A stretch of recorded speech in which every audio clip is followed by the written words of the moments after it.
शादी के बाद अहिरान स्टार टुनटुन यादव और पूजा यादव का वीडियो हुआ वायरल। क्या है वीडियो की पूरी जानकारी बताएंगे आपको डिटेल में। उससे पहले आप हमारे चैनल को कर दीजिए सब्सक्राइब और बेल आइकन को कर दीजिए प्रेस, क्योंकि मैं इस चैनल पे भोजपुरी के रिलेटेड फटाफट खबर लेकर आता रहता हूँ। हेलो दोस्तों, नमस्ते, आपका स्वागत है हमारे यूट्यूब चैनल पर।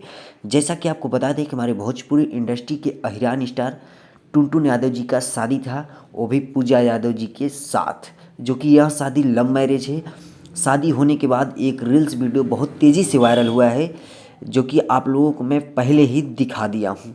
वह वीडियो लंदन जाते वक्त हनीमून मनाने जा रहे हैं, लंदन जाते वक्त रील्स वीडियो शूट किए थे। यह रील्स वीडियो इसमें बहुत ही ज़्यादा वायरल हो रहा है। तो अगर आप भी हैं टुनटुन यादव जी के फैंस तो कमेंट बॉक्स में कमेंट करना ना भूलिए। ऐसे ही भोजपुरी के रिलेटेड सबसे पहले इन्फॉर्मेशन पाने के लिए हमारे चैनल को कर दीजिए सब्सक्राइब और बेल आइकन को कर दीजिए प्रेस, क्योंकि मैं इस चैनल पे सिर्फ भोजपुरी के रिलेटेड सबसे पहले न्यूज़ लेकर आता हूँ।